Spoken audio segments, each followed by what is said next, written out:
All right.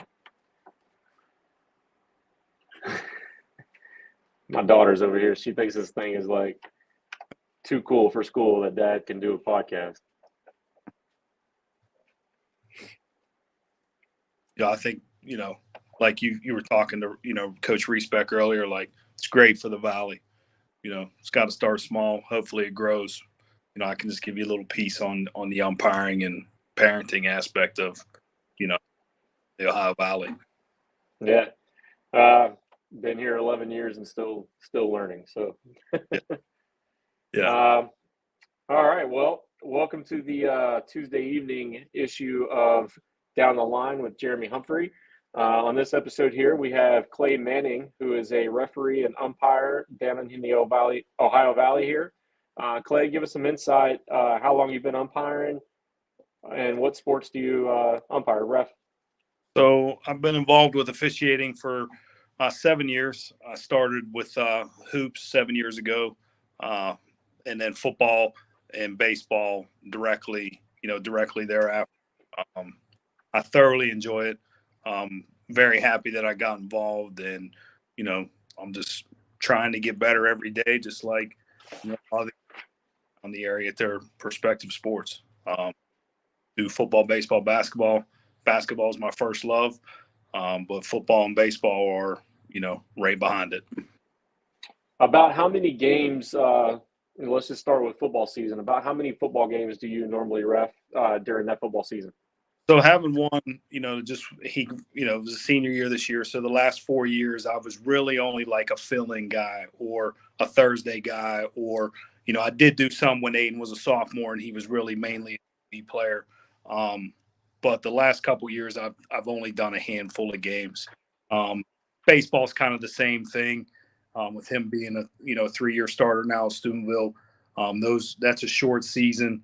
So my time is devoted to watching him and being a dad, and I can officiate the rest of my life is how I look at it. So basketball, I just finished up. I believe I did 56 games in basketball from like the weekend after Thanksgiving. I finished up with I'm lucky enough to get a regional game this year. I finished up Sheridan and Carrollton in the regional semis out in Zanesville. So it was a good run this year.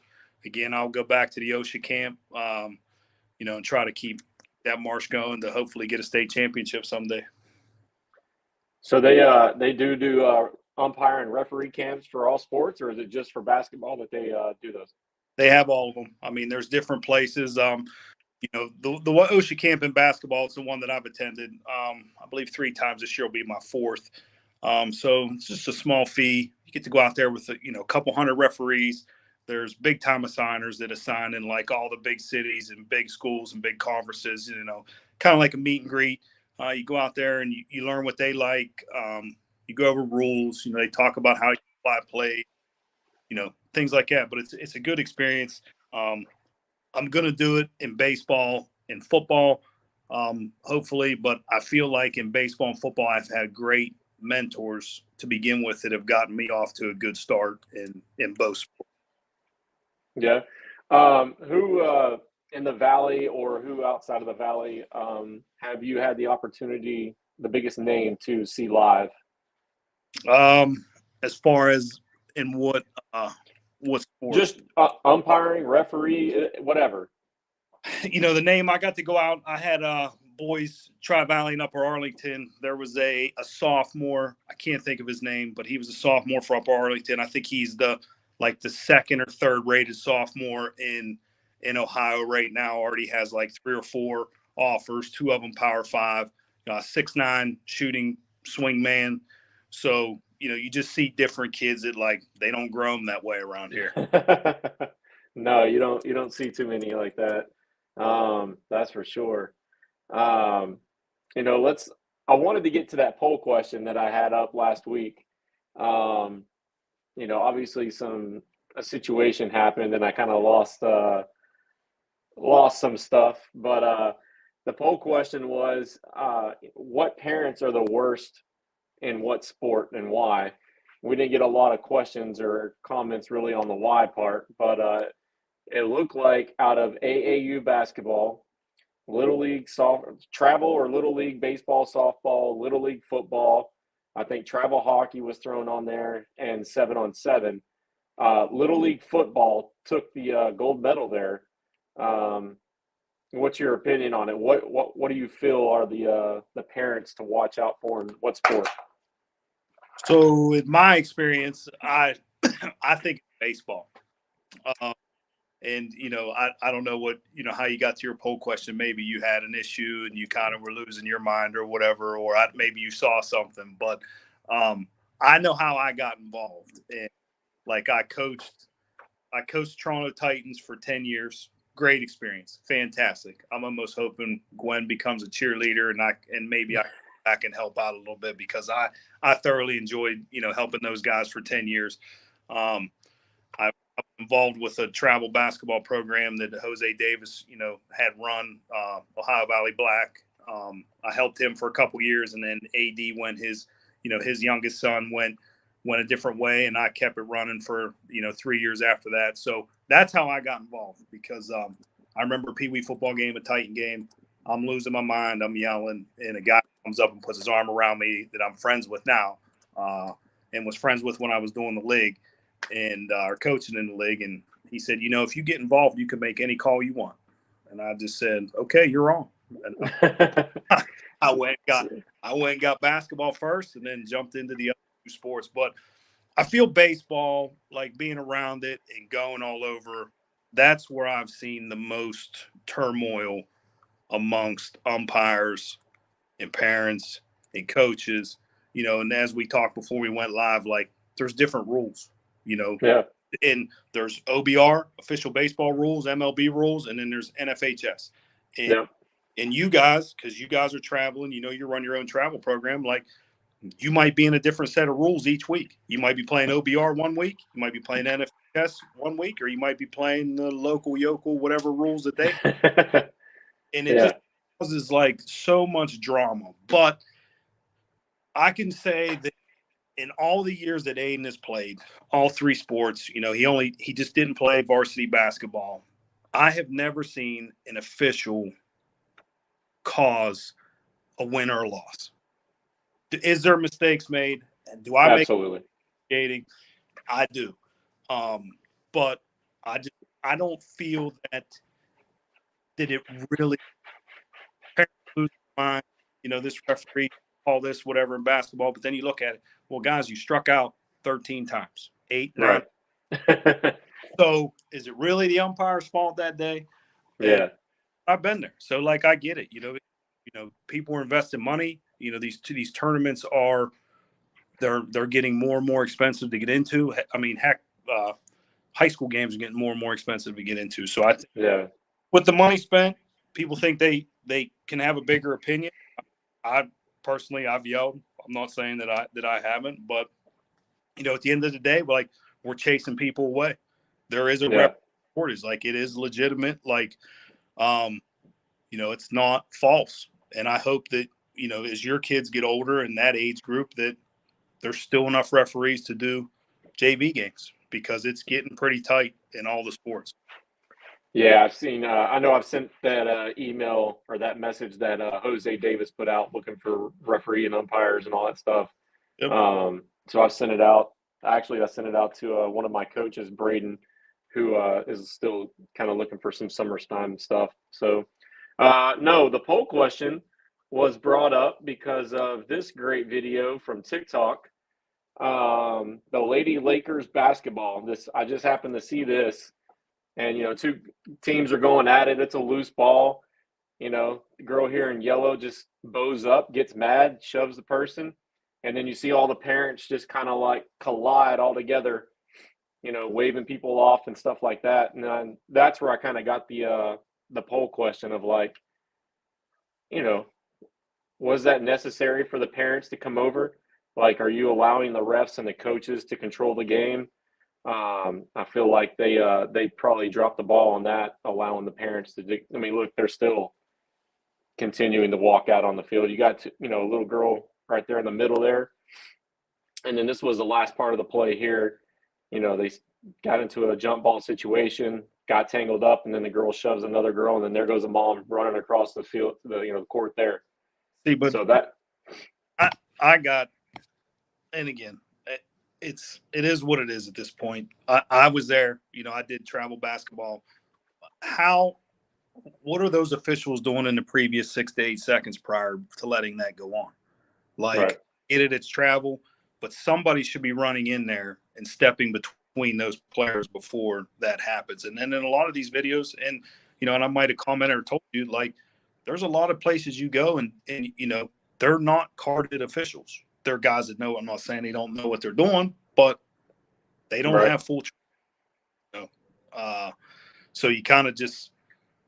I used to tell Aiden, we did travel basketball to learn how to be more physical and compete because they're not that day.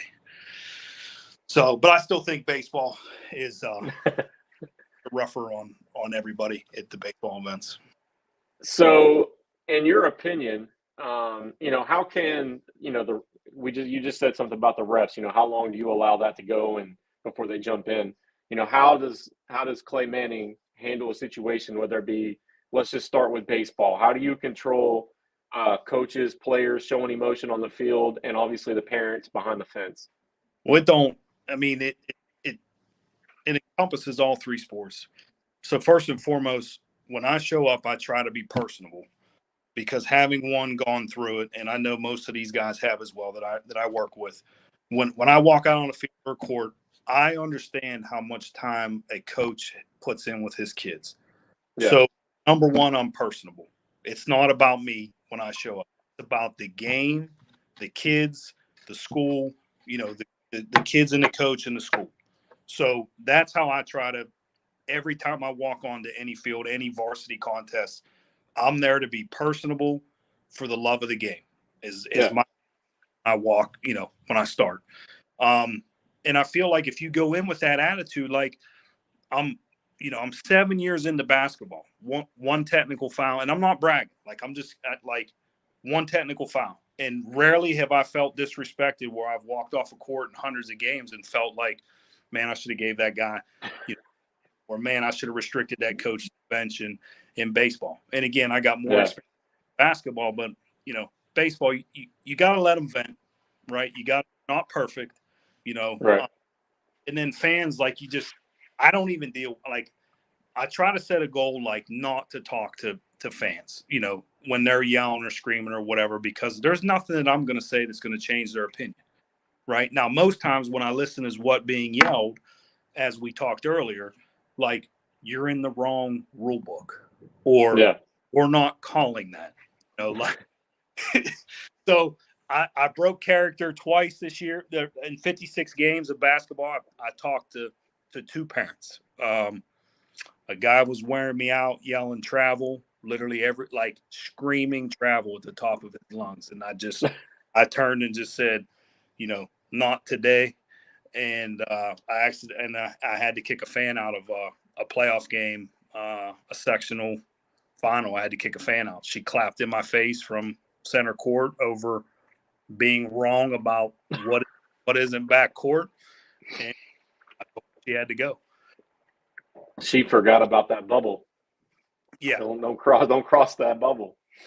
But you got to be personable. Like you got to be personable. You gotta love the sports that you do. You understand that, like, when you show up some places and there's some quality coaches. There's some Hall of Fame coaches around here.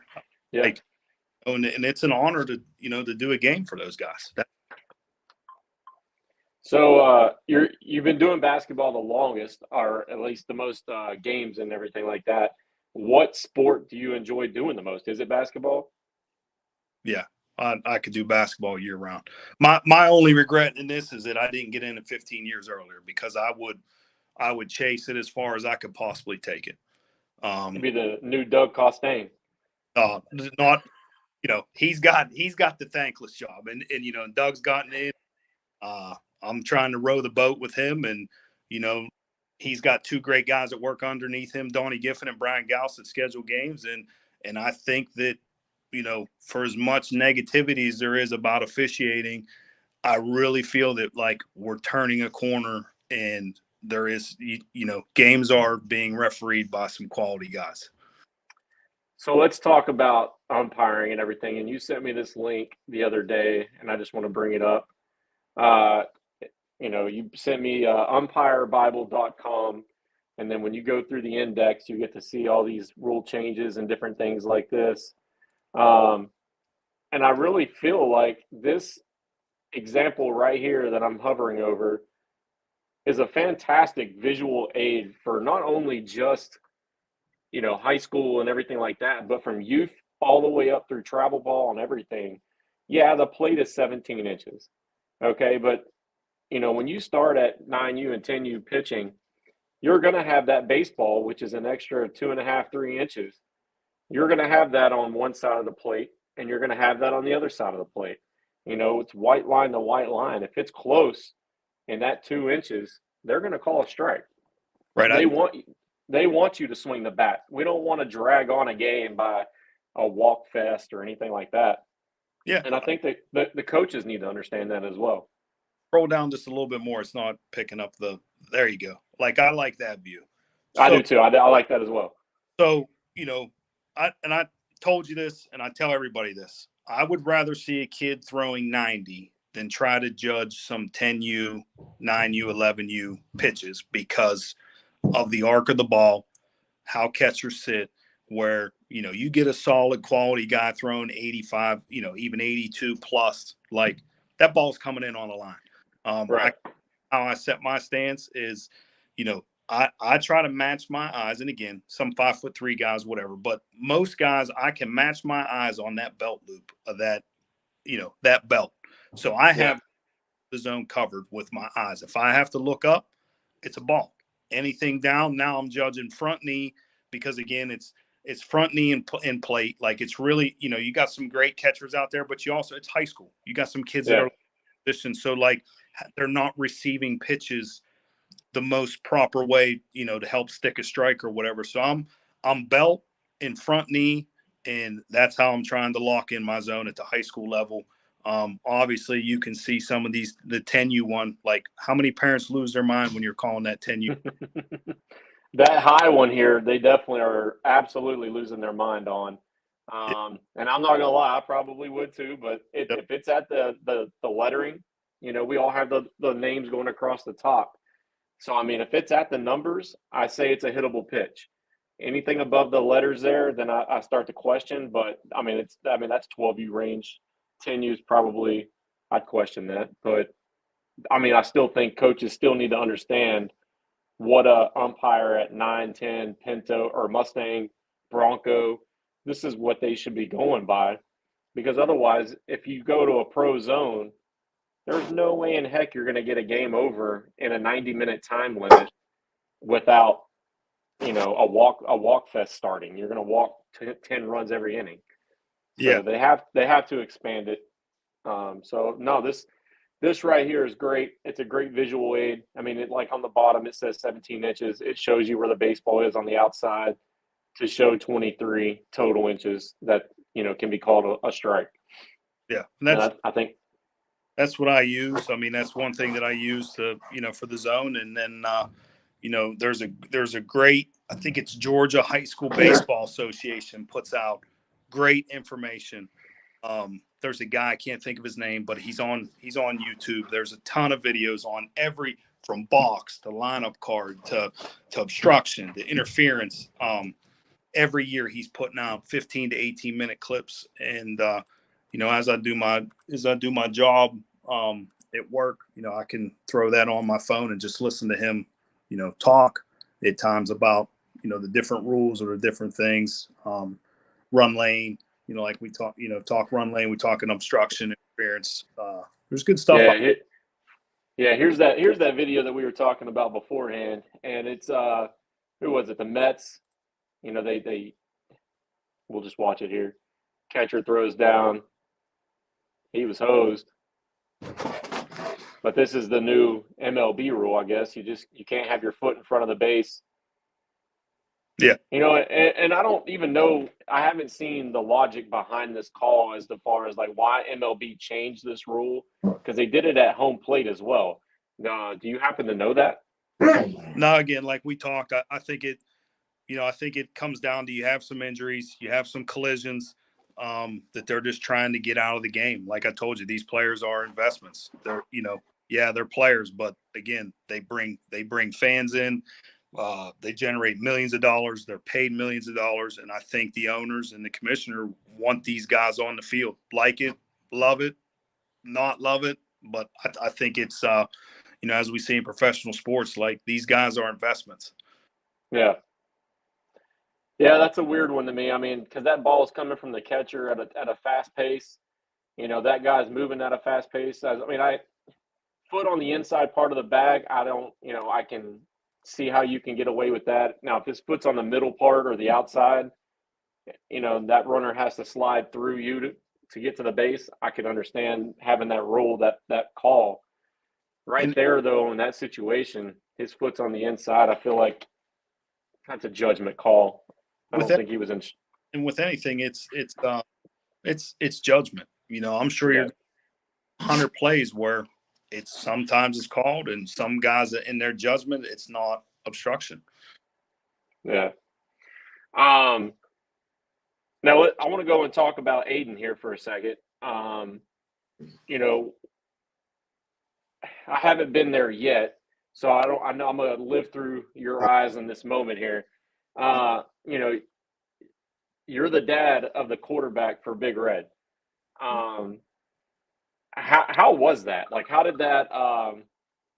Obviously, you feel proud, you feel honored that your son's that starting quarterback. He struggled in the very first game. I think he threw a couple interceptions early. Social media starts blaring up. You hear people rumbling in the stands. I'm sure. How do you handle a situation like that? So you have great. It starts with great people around me. Like I have a good friend, Jason Vane. He was a Steubenville quarterback back in the day. He's our assigner in baseball, and he's my baseball guy. That guy gets state semifinals. He gets top games. So I'm learning from him. So he kind of talked, and then there was Jose Davis, another guy that I'm friends with through officiating. And our kids were friends growing up, and I got to coach AD a little bit as a couple things, and Jaden. So two outstanding guys among others, and there's others. I would call people, and I knew what he was getting into. I mean, there's not too many Steubenville games that I've missed in 18 to 20 years. So it was work. Aiden went through Aiden's class, some others, but they went through the pandemic. So Aiden also didn't have very many games leading up to his opportunity. So we actually had a conversation in the summer heading into baseball, or heading into summer baseball. Like, listen, if you're going to chase this opportunity to be this starting quarterback, you're going to probably have to throw some caution to the wind and not only pitch, playing post 33, but most Sundays we were with Jose down in Bel Air throwing routes to a dozen receivers, 4 or 5 quarterbacks. Wheeling Park's quarterbacks was there. Wheeling College's quarterback was there. Some kids from, Wellsville and Steubenville. So Aiden slowly started to build the confidence being around those guys. Obviously AD was a all-state quarterback. Great, phenomenal athlete. So can see like, okay, I might not be there, but I'm getting there. Thrown to some kids that were receivers at Steubenville, they would come down. So that started was working, pitching on Sundays, morning and afternoon, but going and throwing football in the evening time and just making sure you ice your arm. And, he went through the summer, and, those guys, and when I say those guys, I mean the staff got behind him, Joe Sack and Brenton, just, guys that just know football. Like, they got behind him, and it was a slow build. He didn't play great. I wouldn't say, he made one terrible throw in the Ursuline game, and we talked about it. But he went 20 for 30 for, over 200 yards, and there's six kids that were all state, probably going to play on Saturday. So, like, your first time out there, did it go the way you wanted? No, but you No. could take away some good things. You made some Yeah. throws, and it was there was two things for the year that I'm proud of him the whole year, but I really felt after the Dover game that when he came through the door after the Dover game and came into the house, it was like a different kid. It was like, okay, I can do this. They Yeah. let him throw the ball some more.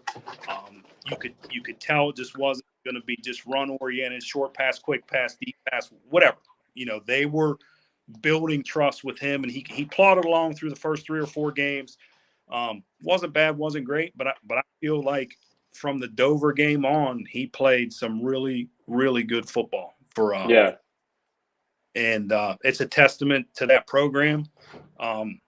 Every year going, there's always a couple kids step forward, and it made me proud that I think this year my son was one of them that stepped forward and helped take those guys to a state semifinal. Absolutely. And me and Chris Brown, we went up to some other guys went up with us, but we all went up to St. Clairsville to watch the first playoff game. Probably didn't start off the way that you probably hoped. They had a defensive scheme in place, and but Aiden did bounce back. I think he hit Isaac in that little screen pass, and then he took it to the house. And then they kind of settled in, and then was able to do what they needed to do on offense and get the win ultimately, and then go on a little run there. That was playoff game. That was the third game. Okay. But that was the other moment. Like he threw the pick six on the very first pass in the regional semi, and it's like, okay, kid, what? In my mind, it's like, okay, kid, what are you gonna do? And then I felt he played lights out. Obviously, he got nominated for one of those plays. He was up for play of the year. That play was awesome. I wish I could have pulled that up. He scrambled around. It felt like an eternity before he ended up getting the first down. Yeah, but just proud is, the word that comes to mind, that he was able to step in and help those guys. And program kid, there was a lot of days where, like, 8th grade, Aiden entered high school under 100 pounds. And, would he play? Would he keep playing? And he just, he kept saying, I'm good. I'm going to keep going. I'm good. And, Coach Sack got behind him and just took off from there. He took and ran with it. Nothing I did. The only thing I can tell you all I did is I met him after every game at the field house and gave him a hug, and then made sure that he got with Brenton and he knew what he was supposed to do that week and stayed. There's nothing that I can tell him. There's nothing I can tell him with those guys there, at Harding Stadium. Ain't going to teach him that he don't need that. So, yeah. But it was great. Was there ever a time where you did sit down with him during the process and maybe watch a couple of films with him and just kind of see what he was seeing to help out maybe a little bit? Or oh yeah, I'm a big film guy. I watch a lot of film. It's a way to get better for me being a football official. So, I was able to see some of their games make it to huddle. Some don't, but I would just not say, hey, you need, but like, what are you trying, what's trying to do here, this throw, whatever, this kid, things like that, but nothing. It was Brenton and, Joe Sack. Those guys are his coaches, and they ran the show. Good deal. Next, I want to talk about youth sports in the Valley. I know this is always such a hot topic. It doesn't matter if it's in the Ohio Valley or Dallas, Fort Worth, or Miami. It doesn't matter. It's you bring people's kids in it. It's a hot topic. Let's just start with football in the Valley. What, through your eyes, what are some of the issues that are good, bad, and some of the things that absolutely need changed? I think it's good. I think football is good. I think the OVYFL, and I know there's other leagues, but I've been affiliated with the OVYFL when I played for the Titans, when Aiden played for the Titans, I coached for the Titans, and now officiating. I'm hard-pressed to find a better run league than the OVYFL. They truly care. There's guys involved at the higher level that don't have kids playing, because I think sometimes in these leagues, like, get involved and they they're only worried about this kid or a couple kids. But I think the OBYFL, their leadership is all their kids are going through basically, and they're just guys there just trying to give kids a better opportunity. So I think football wise, and again, like, I know there's this push about tackle football. I think it's right. I think it's done right at that league. Kids aren't killing each other. There's no more like bull in the ring. There's no more like tackling kid. You see it, right? You got a kid. You're tackling kids your own size. You're learning right there. We weren't tackling 5 days a week. So I feel it's safe. I would encourage anyone. I look at Aiden's team this year.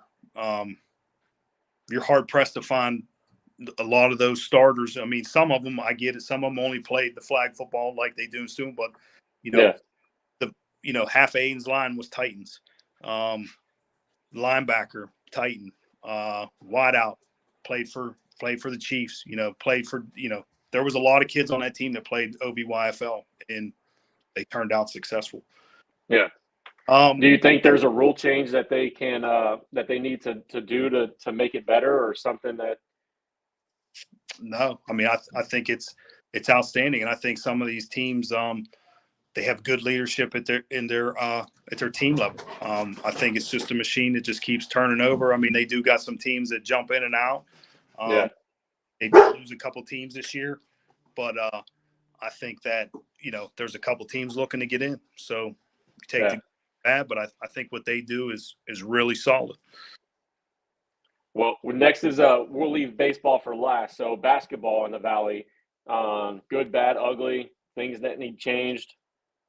So as far as when you say are you talking like travel, or are you talking just everything in general? It doesn't really matter.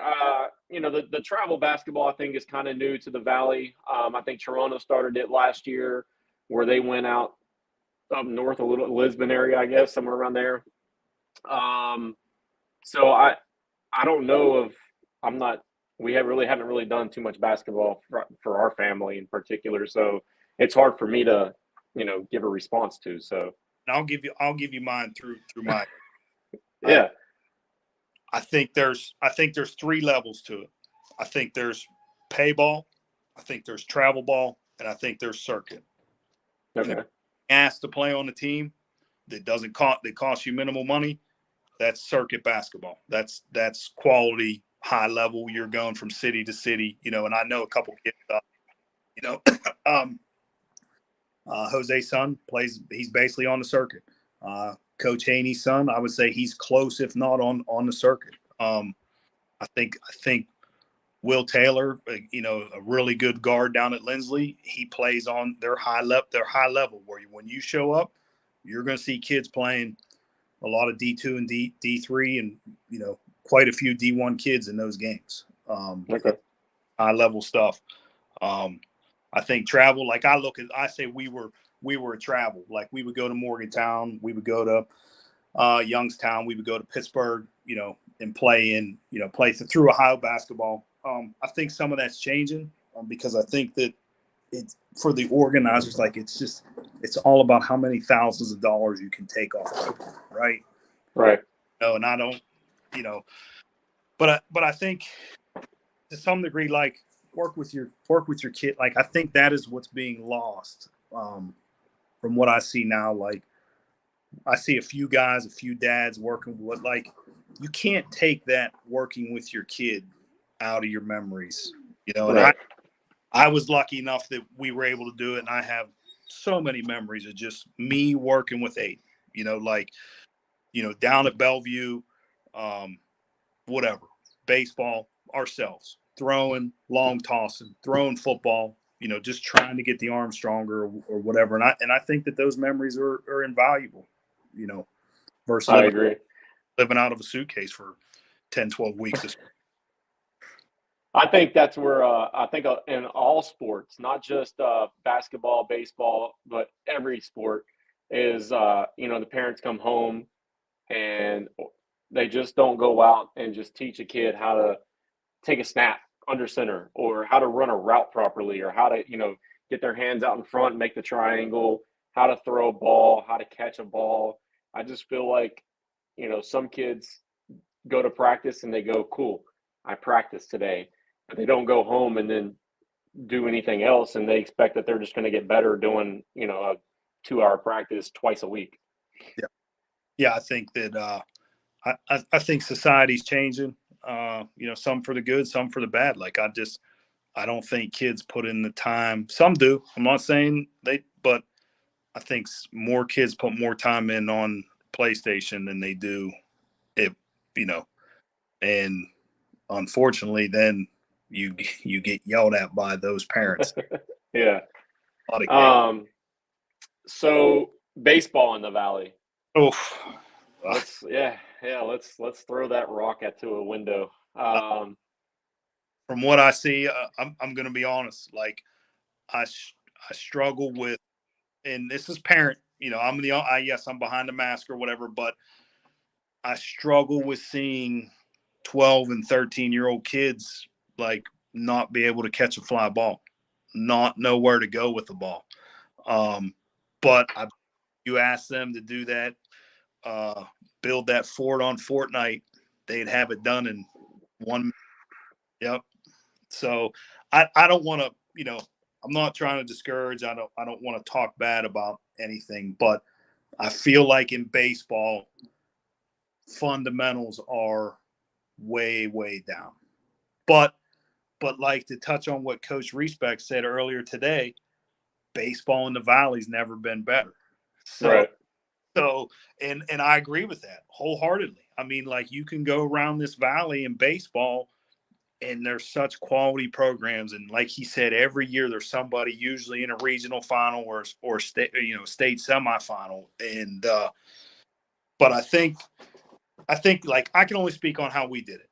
I know when we ran practice, we had 3 buckets, 50 plus balls in each bucket. And we would we had 11, 12 kids. So 4 kids would be in the outfield. We'd hit 2 buckets of balls. So every kid basically got 10, 20 fly balls every practice. We come to the infield. We might drop down a bucket. 2 guys were hitting infield, because you need to keep kids' attention span because they're dwindling. Absolutely. Electronics. Yeah. So you just want to hit 1, 2 balls around the infield and have all your players just kind of standing around, like, not thinking about baseball, right? You got to. Right. So I'm a huge believer in as many buckets of baseball as you can be hitting safely. Yeah. We would always have start in the outfield, bring kids in, whatever, and we would have 2 buckets of balls go. Guy hitting the short throw to first. We'd have guys hitting the third. They'd step on the base or whatever. And then we just do different things. But kids got so many reps, they had nothing else but to get better. And the third guy would take his bucket, and he'd be throwing foul balls in foul territory to the catcher, the third baseman, or the first baseman. So they still were constantly catching balls for that. And we didn't practices. We were there an hour and 25, hour and 30 max, and we got kids hundreds of reps. Yeah. But I don't see as many dads down at the field. I see some, and I take my dog. He can probably hear him making noise. We're down at Bellevue all the time, and I see some dads down there repping with their kids, and those kids are getting a huge advantage. Yeah. They're getting couple years, they're 1,000 reps ahead of some other kids that only get to, the reps in practice. Yeah.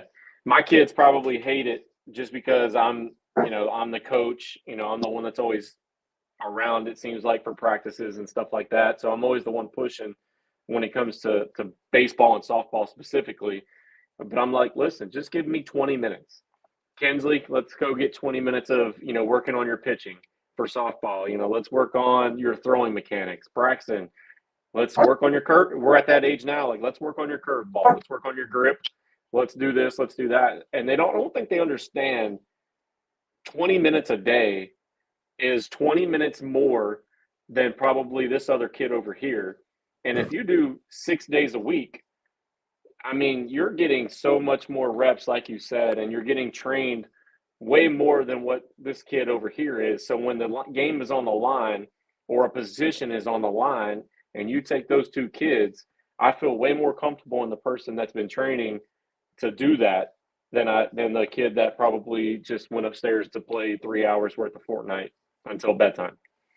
No, we were fortunate. I know doing the youth sports, Aiden was fortunate because not only did he get in with a great group of kids, he got in with a great group of dads that wanted their kids, to excel, Yeah. push. And I can go down the list of kids that he's friends with that are state champions and state champion wrestler, state all state football, basketball. Like he had some good. There were some good dads with Aiden's group that their kids just help push everybody. Yeah. Now, this last question I'm going to ask is, and I think we kind of touched on it. I want to say 6 or 7 months ago. The OBYFL or the OBYBL, the baseball league. I said something, why aren't they affiliated with Little League? And I think you kind of like took the backing of the league. Why in your eyes do you think that they don't need to be affiliated with Little League? Because I think when it's just all perception and opinion, and my opinion is what's the max age at Little League? 12? 12, and then they have the Pony World Series. I think that they could qualify for. That's in Pony Washington. Like Pony. So you are a backer of Pony or a backer of Little? I'm not a backer of any. I just think that it would. I think there's enough. Like we said, baseball in the Valley right now is on the rise, even more so than what it has been. And I think that there are a ton of great baseball players in this valley. How cool would it be to see one of those kids or a team at the Little League World Series playing in Williamsport on TV? Well, I think it's. I think it's definitely a long shot. I mean, I know some have tried. Like I know we've played. I can remember when Aiden was 8U. So 8U, we got to play against Hamilton, Cincinnati, and I think that guy had taken 3-4 teams to the Little League World Series. I mean, I know that there's some that that try, and I'm not sure how that all works. I've been out of it for a while, so yeah. Do you really even need a league, or do you really just need to find the 10, 11 best kids and say, hey, we're going to try to go. So this is what we need to do. Because I think like you could find tournaments.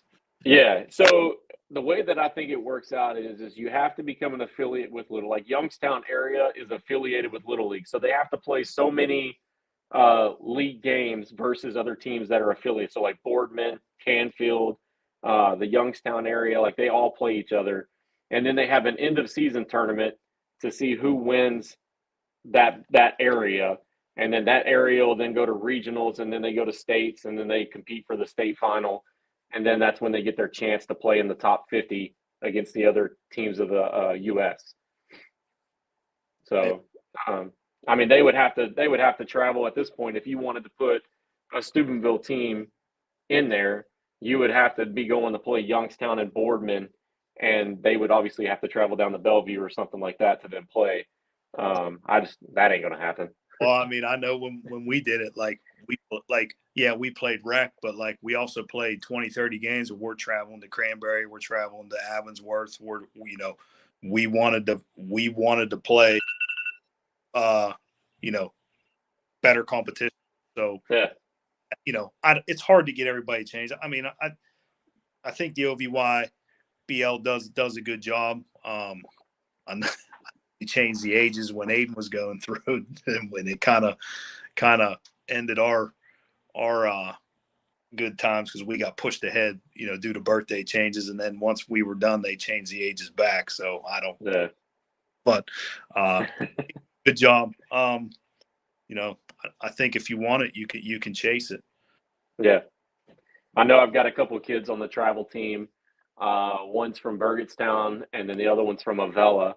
And they specifically, there's guidelines in it that says, hey, you have to play so many regular season games with your team. And then every playoff game that you play, you have to make 100% of the playoff games for your player to even qualify to be voted to make that team to go to the Little League World Series. But then, like, But I get it, but like at the end, is that where we are? Like, is that how it's always been? Are they making it harder? Like, I think like if you want to enter and they want it, that's my opinion. Have a tournament, let them enter, play Little League rules, and yeah. let the best kids figure it out. Yeah. I don't know. I don't know. With travel ball and rec ball and Little League affiliates and everything else that's going on, I have no idea. I finally did get an answer on one of the first podcasts we did. I was told that there's only one softball team in Weirton for the WPA. And I was like, where did all the teams go? Well, apparently the softball teams for Weirton are playing in the Robinson League in Robinson, PA, is what I was told. So teams are going. It happens. And one thing I'd stress, and, I don't want to, I'm not trying to cause any animosity or whatever, but, everybody seems to go their own way these days. Everybody seems to be going their own ways and whatever. And, we did. I'm not saying what we did is right. I'm not saying what ain't. But at the end of the day, you come back and play for that school. Yeah. Come back and are going to put a T on your hat, or you're going to wear the S on your chest in Steubenville, the T in Toronto. Like, I think what's being lost at the youth level is getting those kids together at least once or twice a year and playing in a community tournament. Because, I see so many kids, like, there's so many kids playing travel. You might be the best shortstop on this travel team, but 1 year ahead on that travel team over there that you may not have any idea about, you might be competing with that kid for the next 4 years. And what are you going to have? That was what was, overall the best thing for Aiden is, like, he played everywhere. He was, infield, outfield. He caught 10, 11, and 12U, played, whatever. We always had a thing where we put our, kind of our best outfielder in right field because our pitchers threw hard. So Everything's late. Most balls were going to right field. Yep.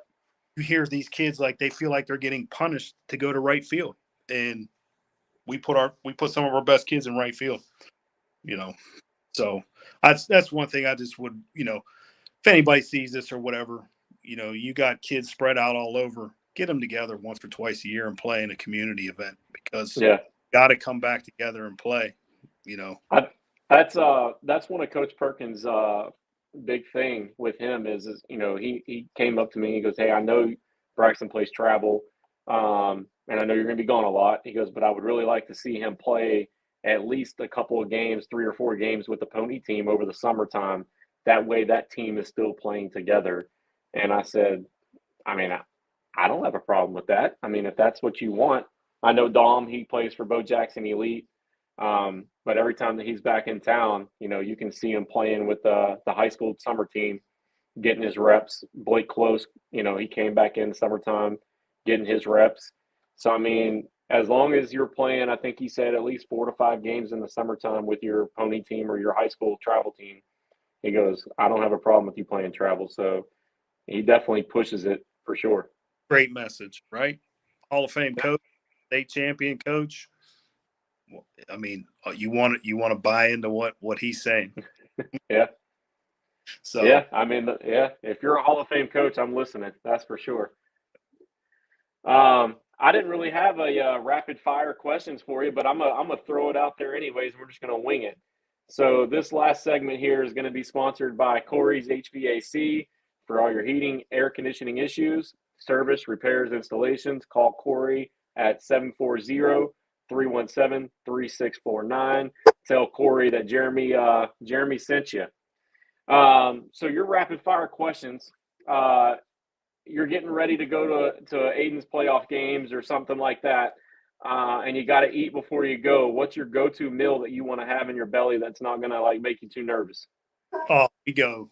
Well, you got to go location, right? So go. If we're in New Philly, because we play a lot of playoff games in New Philly, it's J&G Grill right there off the exit. I can't remember the place in Dover. There's one burger house. There's some, I can't remember what it is, but there's a place in Dover, and in St. Clairsville's Buffalo Wild Wings. That seems to be where we kind of would go playoff wise. All right. Now you're umpiring a game or you're reffing a football, basketball game. It's halftime. You kind of like need to sneak a snack. What's your go-to snack? Oh, just a protein drink. I usually bring one with me. So, all right. Most games I drink a Propel and a protein shake. Now I know you're a big rock guy, so let's see if we can get one out of you here. You're getting ready to get amped up for a game, or you're just driving with the family down to Myrtle Beach or wherever, and you need a song on repeat. What's that rock song that you got on there? Oh man, there's a ton of them, but like I've been real big on Memento Mori by Lamb of God lately. It's like my workout song. I do, like, when I'm driving to games, I'm listening to heavy metal on my way to the game. No lie in that. So that's where all your hair went, right? Because you had banging it. No, I'm just a big metal guy. Like, I just haven't grown it. So, laugh, whatever. I'm a huge heavy metal fan. I appreciate it. There's a couple of artists and groups that I can Linkin Park, name brand type people. I just can't. I've never really gotten into it. I don't know. It's been a staple in my workout for about 25 years now. So I was just front row at the Pantera reunion show in Pittsburgh this year and had an absolute blast like I was 20 years old. Nice. I think the guy that passed away, Dimebag Darrell, I think he's from Dallas, if I'm not mistaken. I think he's from that area. Yep. I remember hearing a lot about him. So you're a big weightlifting guy. Are you a free weights guy? You a machine dude? Yeah, like, I'm getting older. I'm in my 40s now, 45. So I try to get in there, like, surprisingly through basketball, like, and I'm not super fit, whatever, but I'm in the gym 4 or 5 days a week still. Been like that for 20 plus years. I try to go in there even when I'm sore after running. I try to go in there and do some light legs and get the soreness off. I'm a big cold tub guy. Like, I fill my bathtub up with freezing cold, just straight cold water, get in it, try to keep the soreness off, and it works. I love it. Yeah. Have you ever tried that 75 hard challenge? No. And I need to. And I always make an excuse that I'm too busy, but those guys that get through it, I just know a buddy of mine, a relative cousin that just got done, and they have my utmost respect for the discipline that it takes to do it. Because I'm able to get in the gym, but trying to figure out how to work out 2 45-minute times in a day for 75 days, that's impressive, that in and of itself. Yeah. We me and a buddy out of Edison, we just, during the Thanksgiving break and Christmas, I picked a heck of a time to do it. But we started it right after Halloween, and I was able to make it about 45 days before I went back home to Texas, and we had a big family thing and went and did Christmas lights, and wasn't able to get that last workout in and read that book. But it's definitely something that when you do it the first 2 weeks, you realize, I do have time to read a book. I do have time to get those 2 workouts in. And I think that's part of the whole process, was just trying to make sure that you got your mind right to actually know that you can do it. So hats off to guys that get through it, and then it's work. So. Yeah. Well, Clay, hey, thank you for coming on and giving some insight on what it's like to be an umpire or a referee in the Valley, and how to see things through your eyes. So maybe if parents see this episode here, and especially going back to the displays of the calling balls and strikes that we displayed on the podcast, maybe if parents saw that, they would pump the brakes a little bit before they start questioning some things. I know it ain't going to happen, but worth a shot. Two things. Yeah, go ahead. If anybody is interested, the OVAC does a great job. No matter what you might hear or see on social media or whatever, that there is great guys that are involved. So get involved. Young kids, just out of high school, played the game, played at a high level, love the game, want to be around the game. Get involved. Talk to you. You can get a hold of me. I'm easy to find on social media or whatever. But we need to keep growing. Like there's still a big shortage of officials, and younger guys can get in and move up the ranks and move past me. I'm going to be 45 this summer. They're going to gladly take somebody 25 to 30 over somebody that's 45 years old looking to get to the next level. And over the last couple of years, I've seen great young officials get in and they go right on into college, small college. So the opportunity out there. So get a hold of me, get a hold of you that, you can reach out to me, but it's real easy. I think HSA has on their website. It's easy to find. The instructors are local. There's great guys. Like I told you in basketball, I think Donnie Giffen does it for our area. Jose Davis is always looking for guys for basketball. But I think baseball's even in more dire need. I haven't seen more than one or two guys get involved in the last 4 or 5 years in our area. So, I can't think of the one guy's name, but I know I see you, and then I've seen Sammy Johns come around. What a great official, right? I mean, he's good too. I don't want to keep you, but you're good. We always hear that there's not enough quality officials, and I feel like people don't know, and maybe we don't do a good job of celebrating it because the guys don't want the recognition. But there's a lot of good officials out there. There's a lot of get state finals. And again, I know the moniker is, well, just because you get a state final doesn't mean that, you've impressed somebody at the state level that they want you to come call balls and strikes. Like, our guys here in the East District, we had Jason Vane, Donnie Madzai, a couple other guys. They had Walsh Jesuit and Moeller. So, you had basically all of both teams were going Division I. So you got guys like that calling balls and strikes in this area. Jose was the official of the year in high school basketball for the state of Ohio.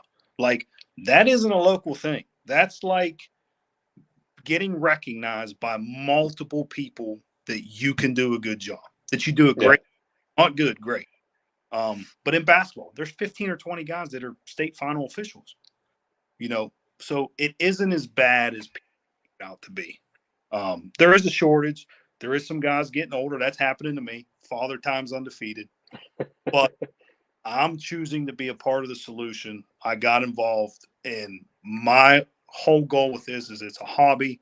I enjoy it, but it is about the sport and the kids in the schools. That's absolutely. That's what I'm being taught by all the people that I've named, So hopefully it sinks in, and hopefully some guys get involved. And then lastly, I'll leave with enjoy it, because my son is the 12 years that he's played youth sports in high school. It's flown by in a blink of an eye. So enjoy it and enjoy the run. And I'm looking forward to seeing and, meeting and becoming friends with some of you guys, and, hopefully calling good games for you guys. Absolutely. I guess I'll add one more to it. I guess Braxton and you are both Braves fans. How do you see the season panning out this year? Well, I'll be honest. I'm looking for, I don't know how much better he can get, but I feel Spencer Strider and Max Fried can take a next little step, and obviously health. We get Chris Sale back to, when I say we, I'm not part of the team, but Braves can get back to the Braves can get a little bit out of Chris Sale this year, and he gets back to some of his previous injury health. Look out. I mean, because that lineup is nasty. And if Strider, Fried, and Sale can carry the load, probably going to win another World Series. I know it's early, but go ahead and give us a World Series prediction. Oh, I'm going to take let's see here. Rangers won it. I'm going to say the Orioles are going to continue there. I'm going to go with the Orioles and the Braves in the World Series, and I'm going to go Braves in 5 with health. You don't think the Dodgers are going to Uh, answer that call? no, Tony's trying to figure out who he can bet. Yeah. I will agree with you. I like the Braves too. I'm going to go with a sleeper pick. I think Seattle is going to shock some people in the AL West. Um, I'm happy with the Rangers winning one. Am I going to be a homer and say back to back? Not a chance. I think our lineup's going to hit the ball. It's going to come down to relievers and the back end of the starting rotation, and I don't think we're going to have that. So, but I'm going to say Seattle and the Braves, and I'll say the Braves in 5. I like that. I'll take that. Pirate fans out there, I think that their time's coming. I think it. I know there's been a lot of down years, but I think there's some good pieces there that just if they can stay healthy and maybe some of the coaches that they've changed around can do a little better job with their development. They're some good guys. O'Neal Cruz could be Yeah, Cunha level if he keeps it up. learns how to slide. Yeah, hey, it happens. Well, All right. Well, hey, thank you, Clay, for jumping on board. I appreciate it, man. Thank you. appreciate you having me on. Best of luck to your kids, to you, and all that you do, and best of luck to everyone out there with with their endeavors. Yes, sir. Thank you, and to your family as well. Good luck to you. Have a good one. Thank you.